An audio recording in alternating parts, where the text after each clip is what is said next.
Hello everyone, in this video I'm going to tell you how to get a value from reusable input component in Next.js. Yeah, let's start. In previous video I have explained how to get a value from input field here directly in this page. Okay, so right now I don't want this, so I'm going to uncomment this because we are going to use this input and button component.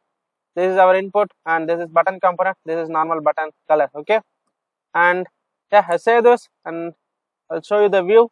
This is what the current view. Okay, I'm going to get a value from this input. Okay, so I'll just remove this, and what are all things we need to pass from here to component. So we need to pass name, there is name, and value.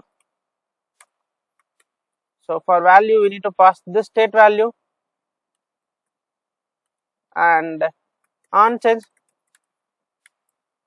For onChange we need to create one function like this here. onChange function, we need to get an event here and we need to copy this state because we need to pass this event e dot value. Okay, and then we need to console this value. This is enough, and I just copied this function and passing this to this onChange function, and we need to pass one more thing, placeholder. Okay, placeholder, and now this is fine. And this is the props we need to pass to the component, and we need to access this inside component. So we need to, I just destructured from here what are all the component I'm passing. First I'm passing name, and I just copy this value and adding value here in comma and onChange, and one more placeholder. I just copied this, paste it here, and I just assign that value here. Instead of this name I just add a name here, and I'm going to add a value here, and I just create on onChange, passing that onChange here, and for placeholder I just adding that placeholder here. And now our input is ready. See, now it is showing. I just refresh the screen.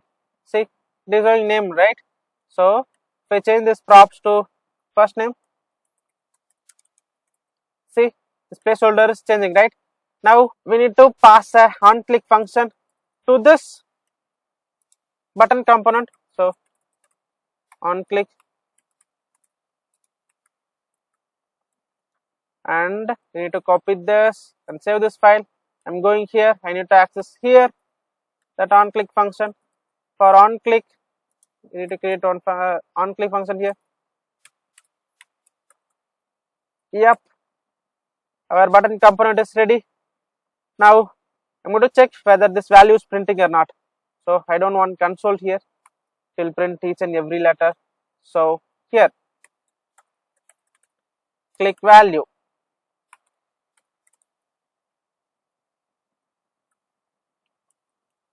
and going to browser and go to console. I just refresh the screen. If I type database and if I click submit, see, this database is printed here, and type something. Yep, all are printing. You can get a value like this, and in next video I'll tell you how to get a value from multiple input component. Okay, yep, bye bye.